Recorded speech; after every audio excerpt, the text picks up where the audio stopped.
Hello नमस्कार, मैं राहुल कुमार स्वागत करता हूं आपको हमारी इस यूट्यूब चैनल पे। आज हम जिस वर्ल्ड हिस्ट्री के बारे में बात करेंगे वो है चाइना और हांगकांग की हिस्ट्री।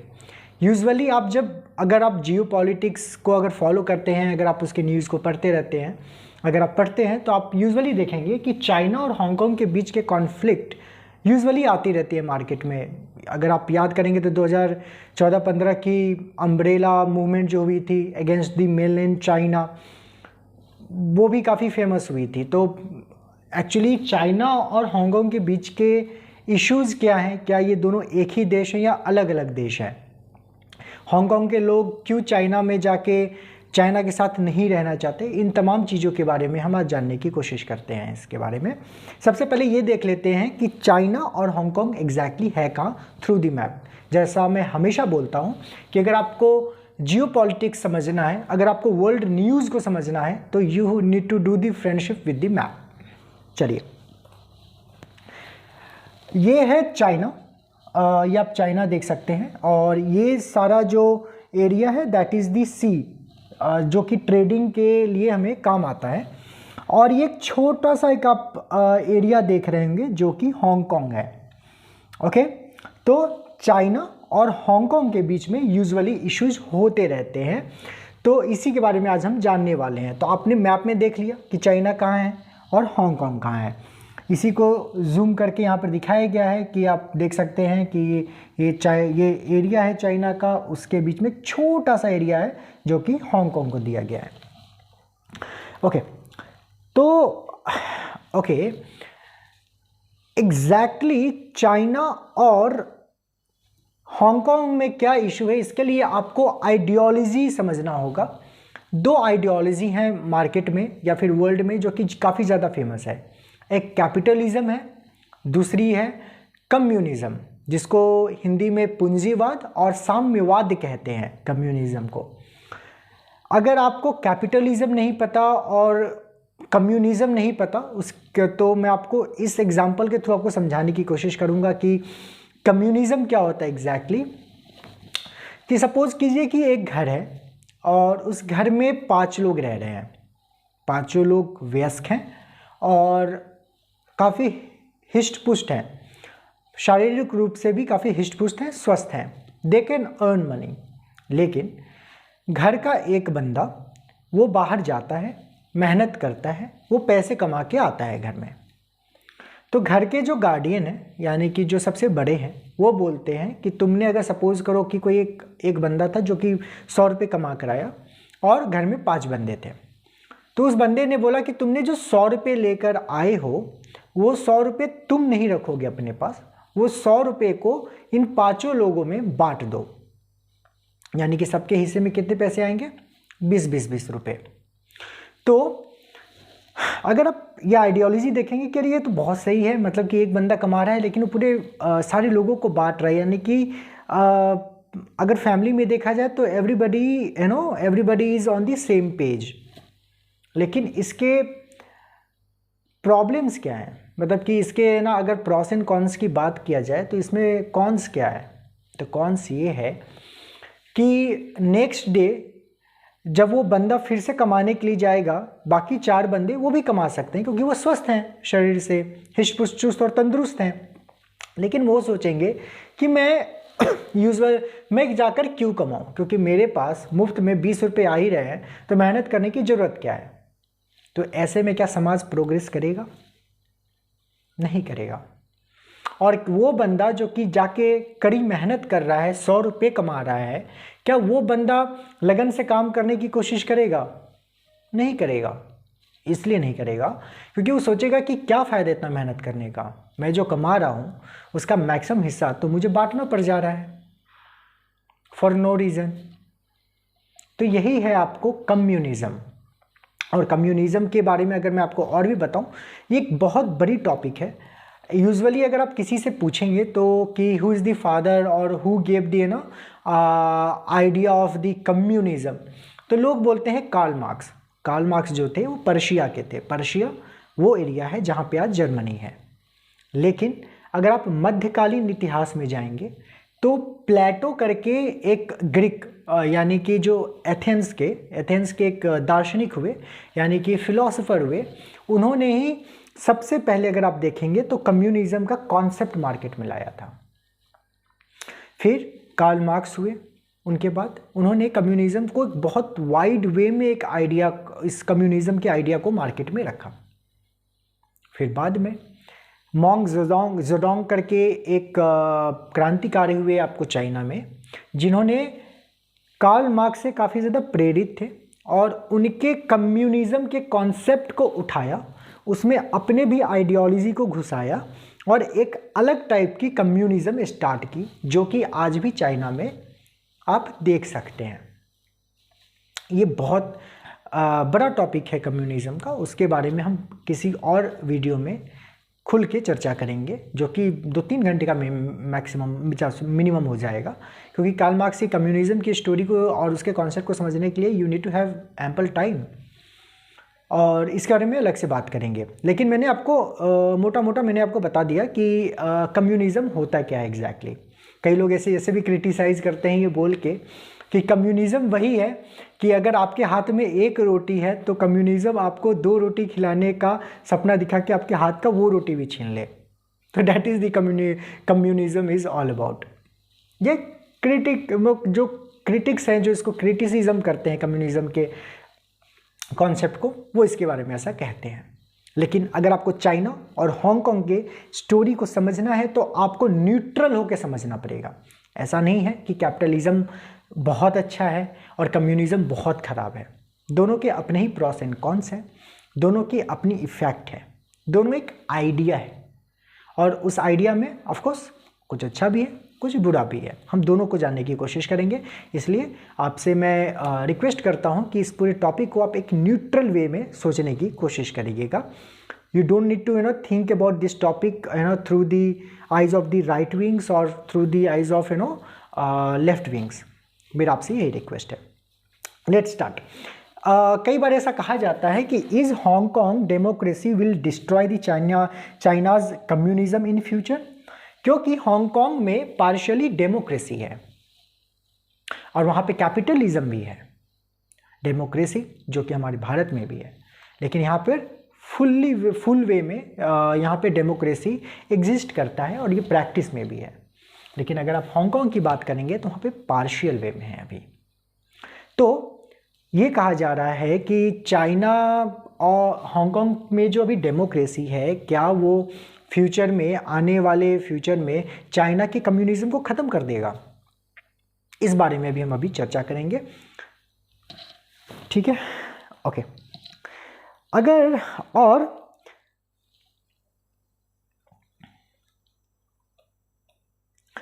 और इस चाइना और हांगकांग के कॉन्फ्लिक्ट के कारण यूएई कैसे इस अपॉर्चुनिटी को उठा लिया और आज काफ़ी ग्रो कर गया यूएई। अगर आप दुबई की बात करें तो काफ़ी ग्रो हो गया। तो उसके पीछे भी रीज़न कहीं ना कहीं चाइना और हांगकांग के बीच के कॉन्फ्लिक्ट है। ये तमाम चीज़ें हैं, लेकिन इससे पहले उन चीज़ों को जाने उससे पहले हम इसके हिस्ट्री को जानते हैं। अगर आपको इसके हिस्ट्री को समझना है तो इसकी रूट जो है, चाइना और हांगकांग के इशू की जो रूट है वो हमारे इंडिया से शुरू होती है। So let's start. ओके, आपको पता है कि ब्रिटिश जो थे वो इंडिया आए फॉर द ट्रेड पर्पसेस और यहाँ पे आके काफ़ी एक्सप्लॉयटेशन स्टार्ट कर दिया। लोगों की स्थिति बहुत ज़्यादा ख़राब थी। यहाँ से वो क्या करते थे कि किसानों को या फिर जो यहाँ के किसान वगैरह जो कि रॉ मटेरियल पैदा करते थे, उनसे रॉ मटेरियल लेते थे अपने शर्तों पे, of course on their own terms.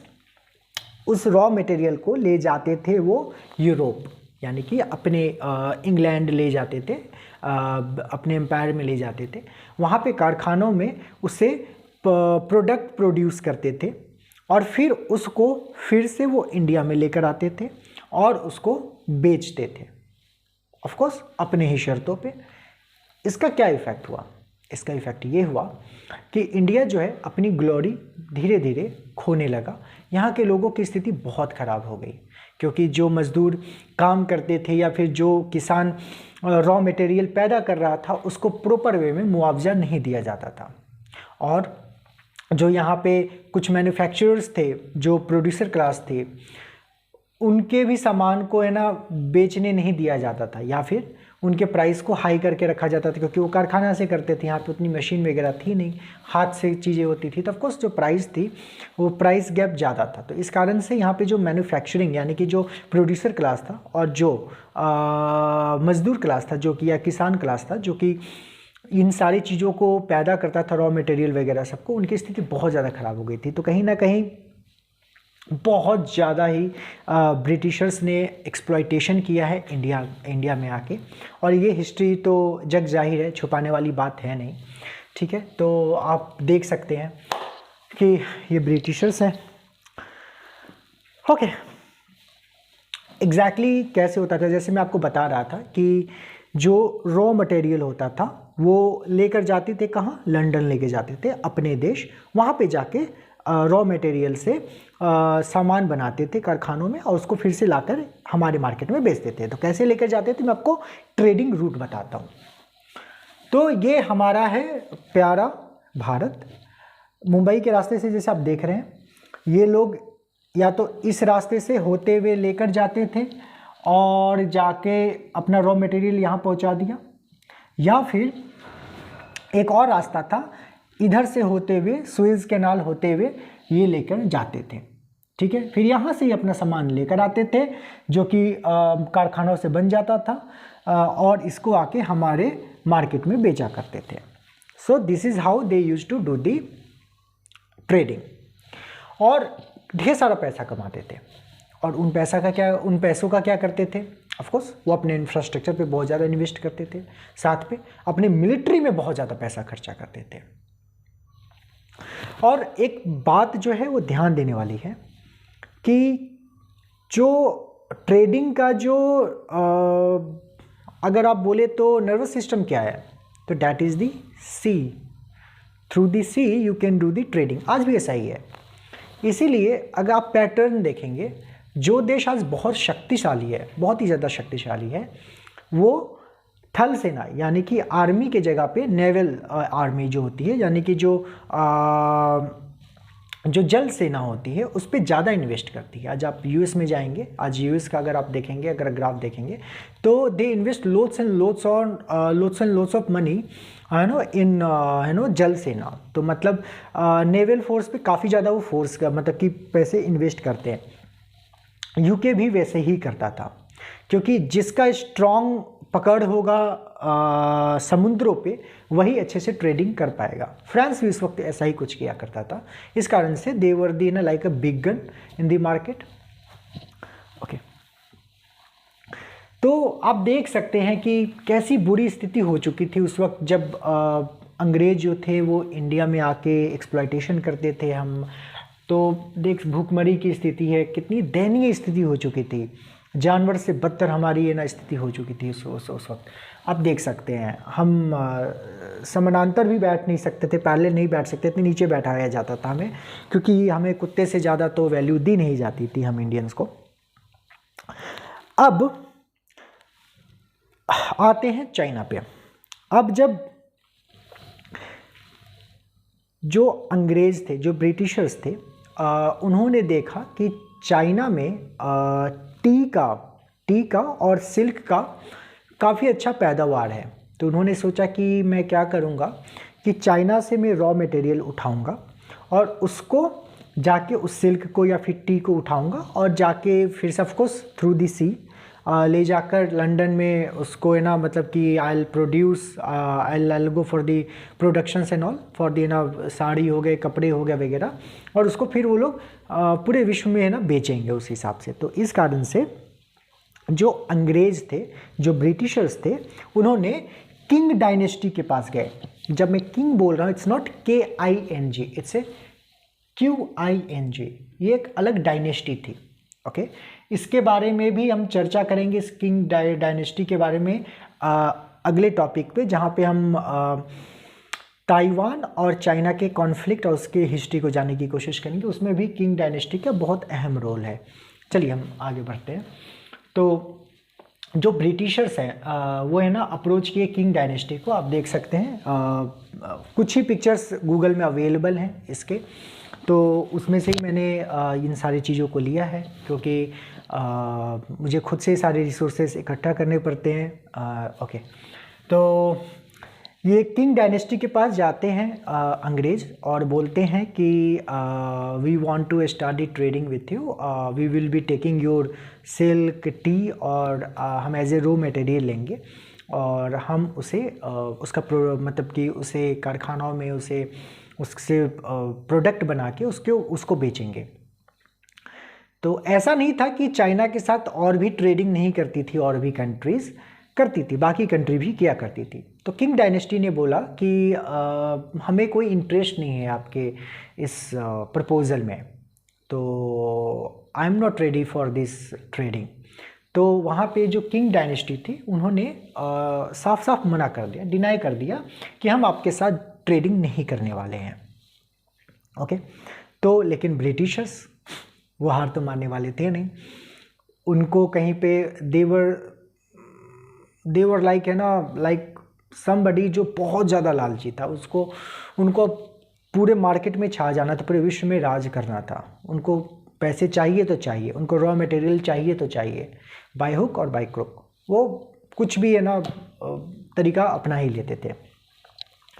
तो उन्होंने पता किया कि एग्जैक्टली जो चाइना में इसके अलावा और क्या क्या होता है वहाँ पे। तो उन्होंने बोला कि उनको पता चला कि ओपियम, जिसे अफीम भी कहते हैं हम लोग, तो अफीम का उस वक्त यूज़ हुआ करता था। उस वक्त अफीम का पैदावार किया जाता था, कल्टीवेशन सब किया जाता था, पैदावार किया जाता था, नॉट फॉर दी नशा purposes, of course for the medical purposes, like है ना उससे कई ज़्यादा दवाइयाँ बनाई जाती थी जो कि कई बीमारियों में काम आता था। इस कारण से उस वक्त ओपियम का यूज़ होता था। तो चाइना में ऑलरेडी हो रहा था ओपियम का है ना पैदावार। तो अंग्रेज़ ने यहाँ पे दिमाग लगाया, उन्होंने बोला कि इंडिया ऑलरेडी उनके कब्जे की जगह है, तो यहाँ पर फोर्सफुली यहाँ के लोगों को बोला कि आपको अफीम की खेती करनी है, ओपियम की खेती करनी है। और इसके बाद उन्होंने ओपियम की खेती करवाई और कम रेट में ओपियम को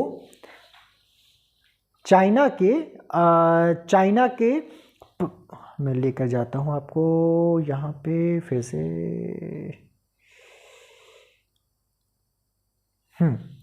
तो हांगकांग वाले एरिया में, हांगकांग और एक और एरिया है, वहाँ पे जाके चाइना के ये जो समुद्र से निकट वाले जो एरिया थे वहाँ पे जाके वो अफीम बेचना स्टार्ट करते हैं, क्योंकि वो कम रेट में दे रहे थे। तो ऑफकोर्स जो प्रोडक्शन जो होगा इसका जो ओपियम का जो मतलब कि इंपोर्ट जो मतलब जो वहाँ पे जाके बेच रहे थे वो काफ़ी कम रेट में बेच रहे थे, तो चाइना वाले उसे ख़रीदने लगे। और साथ में वो ट्रेडिंग किस वे में करते थे, मतलब कि उनको वापसी में क्या चाहिए था, वो सिल्वर लेते थे, सिल्क ले लेते थे और टी वगैरह सब ले लिया करते थे और उसको ले जाके और फिर मतलब कि अपने लंदन में भेज दिया करते थे। तो वहाँ के किंग डायनेस्टी को ये बात अच्छी नहीं लगी कि आप कर क्या रहे हो, मतलब आपको हमने मना कर दिया, आप कम रेट में ना ओपियम दे के और उसके बदले में आप टी को, सिल्क को ले जा रहे हो अपने देश में। इससे हमारे इकॉनमी यानी कि चाइना की इकॉनमी में तो कोई सरप्लस नहीं हो रहा या फिर कोई फ़ायदा तो नहीं हो रहा। इस कारण से किंग डायनेस्टी को काफ़ी गुस्सा आ जाता है और उस केस में चाइना और ब्रिटिशर्स के बीच में पहली बार वॉर होती है और उस वॉर को ही हम लोग कहते हैं ओपियम वॉर, जो कि 1839 से 42 के बीच में हुआ था। ठीक है, लेकिन ऑफ कोर्स जो ब्रिटिशर्स थे उनके पास पैसा बहुत था और उन पैसे का जैसे मैंने बोला कि वो बहुत ज़्यादा इन्वेस्ट करते थे अपने नेवल आर्मी पे और उनके पास अच्छे तकनीक के हथियार वगैरह भी थे, टेक्नोलॉजी वाइज भी थोड़ा से हाई थे ये लोग। तो इन लोगों ने चाइना को मतलब हरा दिया, ठीक है। तो यानी कि फर्स्ट ओपियम वॉर जो होता है 1839 से 42 के बीच में, उसमें चाइना हार जाती है। ओके, तो इस वॉर के बाद ट्रीटी होता है, ट्रीटी ऑफ नैनजिंग, ठीक है, अगस्त 29, 1842 को, ठीक है। इसके अनुसार फॉर द नेक्स्ट 57 ईयर्स के लिए इन दोनों के बीच में, मतलब कि जो हांगकांग वाला एरिया है वहाँ पे एरिया ले लेते हैं वो लोग और बोलते हैं कि हम यहाँ पे ट्रेड करेंगे हांगकांग वाले एरिया से। तो ऑफकोर्स चाइना हार चुका था, तो चाइना करता क्या, ठीक है। तो यही है वो जो इन लोगों के बीच में जो ट्रीटी साइन हो रही थी, यानी कि जो समझौता हो रहा था, उसकी ये पिक्चर है जो पेंटिंग है, ठीक है। तो इन दोनों के बीच में साइन हो जाता है कि फॉर द नेक्स्ट 57 ईयर्स हम लोग क्या करेंगे कि आप यहाँ से हांगकांग वाले एरिया के पास से 3 एरिया थे, हांगकांग और दो और एरिया थे जहाँ से आप लोग ट्रेडिंग कर सकते हैं। ओके, तो वो एरिया कौन कौन सा था? आपको एमोई था, कैंटोन था और मैको था, ठीक है। तो जो मैंने आपको बताया था उस वक्त कि अफीम कैसे जाता था, तो अफीम मुंबई और कलकत्ता वाले पोर्ट से लेकर ये लोग ऐसे जाते थे और यहाँ पे जाके बेचते थे, और यहाँ से ही सिल्क वगैरह लेकर वो चले जाते थे अपने लंदन वगैरह में, ठीक है। तो इन एरिया का इन्होंने एक्सेस ले लिया। ऑफ कोर्स जब फर्स्ट ओपियम वॉर होता है, यानी कि अफीम युद्ध होता है, उसके बाद फॉर द नेक्स्ट 57 ईयर्स के लिए। ओके, तो अब क्या हुआ कि इन्होंने 57 ईयर्स के लिए ले तो लिया, लेकिन वहाँ पर बात क्या हुई थी? वहाँ पर बात हुई थी कि आप सिल्क ले सकते हैं, टी ले सकते हैं, लेकिन ब्रिटिशर्स, तो ऑफकोर्स ब्रिटिशर्स ही हैं, तो उन्होंने क्या किया कि वहाँ पे ओपियम इलीगली है ना बेचना स्टार्ट कर दिया चाइना में। तो अफीम वगैरह, ये जो ओपियम वगैरह या फिर कोई भी नशे की ऐसी चीज़ है, तो अगर किसी इंसान को लत लग जाए तो उस इंसान की डिपेंडेंसी बन जाती है। तो ये जो ब्रिटिशर्स थे, they were very cunning, they were very clever. तो वो ऐसी चीज़ों की डिपेंडेंसीज बना देते थे कि आप ना चाहते हुए भी आप डिपेंडेंट हो जाओगे। आप रोड पर किसी नशा किए हुए शराबी इंसान को देखना, वो ना चाहते हुए भी उसको पता है वो गलत कर रहा है, फिर भी वो पीता है क्योंकि उसको नशा चाहिए, क्योंकि उसके लत लग जाती है। तो ये इलीगली चाइना में इन सब एरिया के थ्रू पूरा चाइना में ओपियम बेचना स्टार्ट कर दिया था ब्रिटिशर्स ने। इस बात पे ऑफ कोर्स चाइना के जो सरकार थी, जो वहाँ के राजा थे, उसको फिर से बहुत गुस्सा आता है कि भाई एग्जैक्टली चल क्या रहा है। फिर एज ए रिज़ल्ट इन लोगों ने रिवोल्ट किया, रिटेलिएट किया चाइना के लोगों ने, और as a result of it second opium war हो जाता है। लेकिन ऑफ कोर्स आप क्या एक्सपेक्ट कर सकते हैं, अगर आप ब्रिटिशर से लड़ रहे हैं उस वक्त, तो क्या ही रिजल्ट होगा, अंग्रेज़ वहाँ पे जीत जाती है फिर से। अब यहाँ पे कहानी में ट्विस्ट आता है। ओके, और ये जो ओपियम वॉर हुआ था, सेकेंड ओपियम वॉर जो हुआ था, उसमें अराउंड 30,000 चाइनीज़ जो लोग थे वो या तो मारे गए थे, नहीं तो घायल हो गए थे। ये डेटा के अनुसार मैं आपको बता रहा हूँ। और अराउंड 2,500 से 3,000 के बीच में ब्रिटिशर्स जो थे, ब्रिटिश आर्मी के जो लोग थे, वो भी घायल या फिर मारे गए थे। दे वर वुंडेड और या फिर दे वर किल्ड, ठीक है, इस ओपियम वॉर में। लेकिन अगर आप दोनों के बीच में अगर आप डिफरेंस देखेंगे तो काफ़ी ज़्यादा है ना, काफ़ी ज़्यादा डिफरेंस है, लगभग 10 गुना ज़्यादा है ना चाइनीज़ लोग मारे गए थे। सो या अब ऑफ कोर्स अब ब्रिटिशर्स बोलते हैं कि लिसन, मुझे आपसे कोई लड़ाई नहीं करनी है, बस मैं ये चाहता हूँ कि फॉर द नेक्स्ट 99 ईयर्स मैं कि ये जो चाइनीज़ जो किंग डायनेस्टी थी, उन्होंने बोला कि देखिए मैं आपको कोई भी दे अपना है ना, ये देश तो मैं आपको दूंगा नहीं ना, हांगकांग भी मैं आपको देने वाला नहीं हूँ ट्रेडिंग पर्पसेस से। तो वहाँ पे ब्रिटिशर्स ने बोला, ऑल्दो लोग हार गए थे, तो ब्रिटिशर्स ने बोला कि ठीक है, मुझे उसमें कोई इंटरेस्ट भी नहीं है, आप एक काम कीजिए, आप फॉर द नेक्स्ट 99 ईयर्स के लिए हांगकांग लीज पर मुझे दे दीजिए। ठीक है।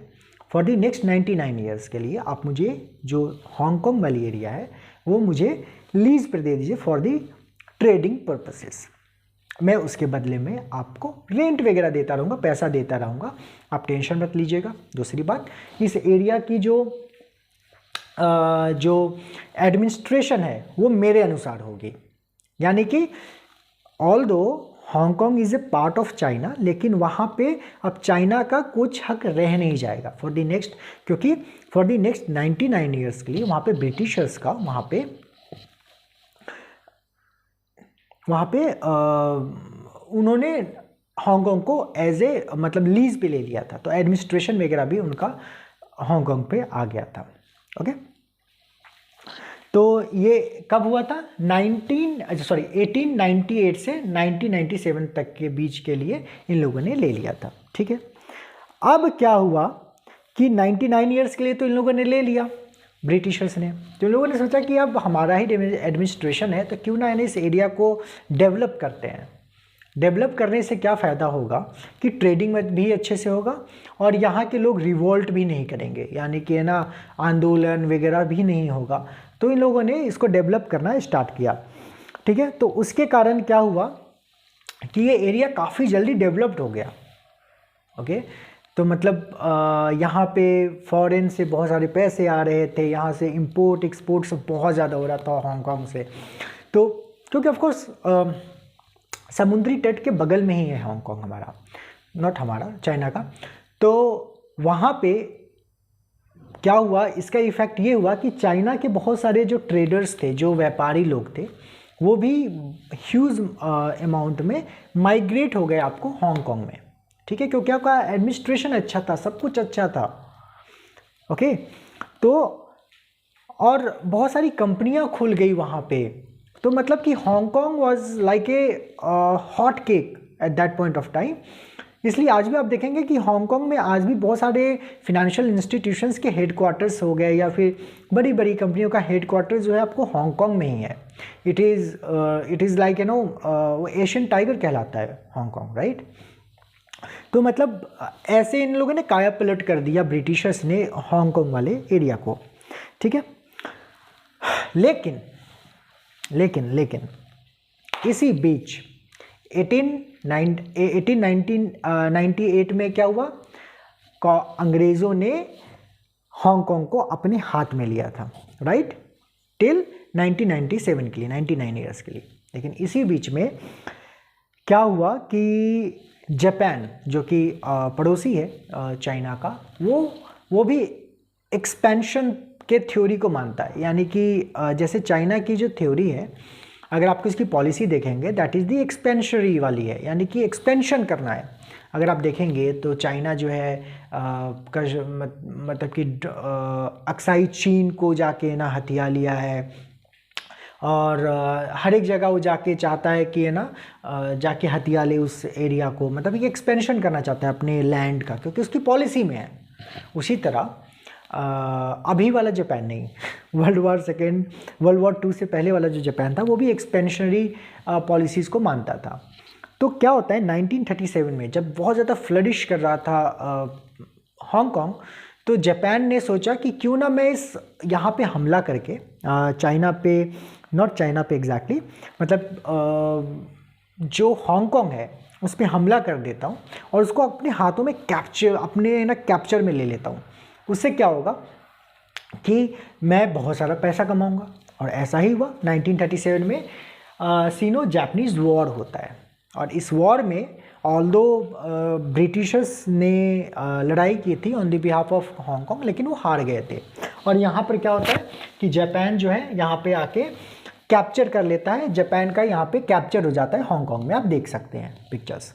ठीक है, लेकिन उससे क्या हुआ, during this war Hong Kong became the refugee for lots of mainland Chinese. ठीक है, Japanese wanted to capture Hong Kong as a western power was earning money from this place, क्योंकि जापान इसलिए चाहता था इस एरिया को कैप्चर करे क्योंकि यहाँ से वेस्टर्न पावर जो थी बहुत ज़्यादा पैसा कमा रही थी। ठीक है, Hong Kong was the prime location for the sea trade also. ठीक है।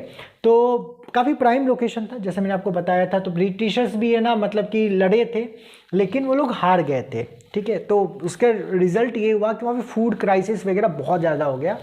तो वहाँ से लोग माइग्रेट होना स्टार्ट कर दिया, यानी कि हांगकांग से फिर से वो चाइना की तरफ बढ़ना स्टार्ट कर दिया, यानी कि हांगकांग से वो मेनलैंड चाइना के पास जाने लगे। लेकिन आपको तो पता ही है 1945 तक है ना हमारा ये सेकेंड वर्ल्ड वॉर हुआ था, और जापान जो था वो जीते जा रहा था, आगे बढ़ा जा रहा था, बढ़ा जा रहा था। यूएस ने कई बार उसे चिताया कि नहीं बेटा रुक जाओ, आगे मत बढ़ो, क्योंकि ये बहुत तुम आग से खेल रहे हो। लेकिन जापान मानने वाला नहीं था। 1945 में क्या होता है, 1945 में परमाणु बम डाल दिया जाता है जापान पे, और न्यूक्लियर अटैक होता है, और वहाँ से जापान की स्टोरी चेंज हो जाती है। जापान हार जाता है। अब जब जापान हार जाता है, वो अपनी आर्मी भी नहीं रख सकता था, और वहाँ पे जाके जापान जो है ट्रीटी साइन करता है। जब वो ट्रीटी साइन करता है, तो वहाँ के ट्रीटी का एक पॉइंट होता है कि वो सारी एरिया जो कि जापान ने कैप्चर की है, वो वेस्टर्न कंट्री डिसाइड करेंगे कि किस किस को डिस्ट्रीब्यूट करना है, ठीक है। तो Hong Kong was one of the place जो कि जापान